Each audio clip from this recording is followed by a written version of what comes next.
Hello friends, how are you. मैं श्यामेश्वर प्रसाद आप सभी को श्यामेश्वर प्रसाद जी चैनल पर स्वागत करता हूं।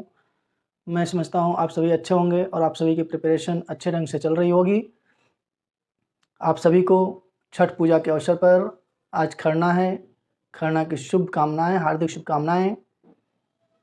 आप सभी छठ पूजा का भी एंजॉय कर रहे होंगे और साथ में आपकी प्रिपरेशन अच्छी चल रही होगी। तो दोस्तों, जैसा कि आप सभी को विदित है कि संविधान के अनुच्छेदों की सीरीज चल रही है। भारतीय संविधान में हम सभी बहुत सारे अनुच्छेद देख चुके हैं और अभी करंट में संपत्ति के अधिकार की वर्तमान स्थिति के बारे में हम लोग समझ रहे हैं। तो संपत्ति के अधिकार की वर्तमान स्थिति पर हम लोगों ने पार्ट 1 और पार्ट 2 कर लिया था। आज पार्ट 3 है। संपत्ति के अधिकार से संबंधित पार्ट 3 में भी कुछ अनुच्छेद हैं जो कि उससे रिलेटेड हैं। तो आइए हम लोग देखते हैं पार्ट 3 में क्या है और कौन से अनुच्छेद हैं। दोस्तों, संपत्ति के अधिकार की वर्तमान स्थिति पार्ट 3 संबंधित अनुच्छेद 13 कहता है, कोई भी विधि जो मौलिक अधिकार का अतिक्रमण करे वह विधि शून्य होगी।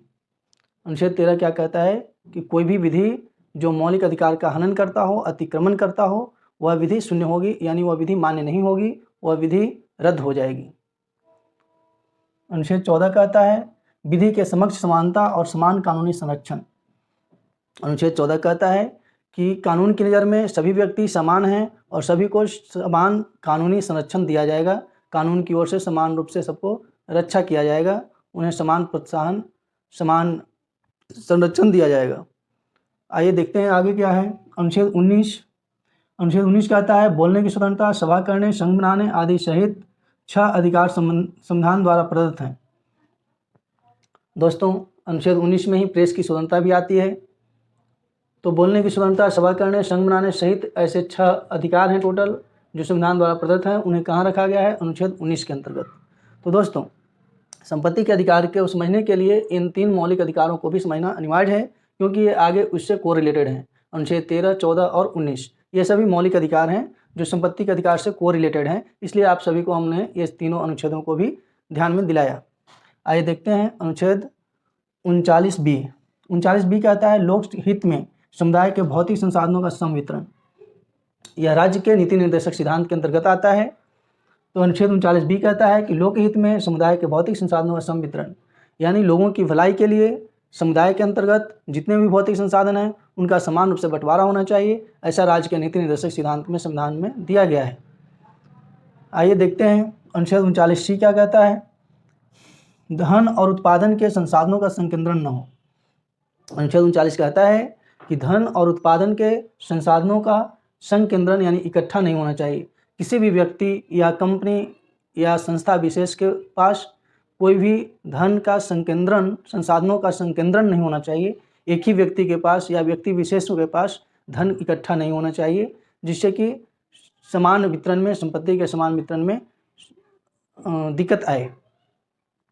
तो ये अनुच्छेद हम लोगों ने देखा। अनुच्छेद 13, 14, 19, अनुच्छेद 39B, 39C, खासकर अनुच्छेद 39B और C तो संपत्ति के अधिकार से ही संबंधित है। आगे देखते हैं नोट में क्या लिखा है। अनुच्छेद 31G कहता है कि अनुच्छेद 39B और 39C को लागू करने के लिए यदि राज्य कोई विधि बनाता है तो इस आधार पर चुनौती नहीं दी जा सकती है कि वे आर्टिकल 14 और 19 का अतिक्रमण कर रहे हैं। देखिए, 14 और 19 आर्टिकल है, इसलिए हमने ऊपर में बता दिया है 14 19 क्या कहते हैं। 14 के वर्णन है कि समानता का अधिकार देता है और 19 में बोलने की स्वतंत्रता, सभा करने, संघ बनाने आदि की स्वतंत्रता देता है। तो जब लोकहित में हम समुदाय को भौतिक संसाधनों का सम वितरण करेंगे, किसी व्यक्ति विशेष, संस्था विशेष के बीच संकेंद्रण धनों का नहीं होने देंगे, संसाधनों का संकेंद्रण नहीं होने देंगे। उसके लिए यदि विधि सरकार बनाती है, राज्य कोई भी राज्य बनाता है, तो उसमें आप कोई भी व्यक्ति इस आधार पर दावा नहीं कर सकता है, चुनौती नहीं दे सकता है कि उसके आर्टिकल 14 और 19 का हनन हो रहा है। दोस्तों, अन्य वीडियोज़ की तरह ये वीडियो भी आपको पसंद आया होगा। तो यदि आपको ये वीडियो पसंद आया है तो कृपया चैनल को सब्सक्राइब करें, वीडियो को लाइक करें, कमेंट करें, शेयर करें। धन्यवाद। Thank you.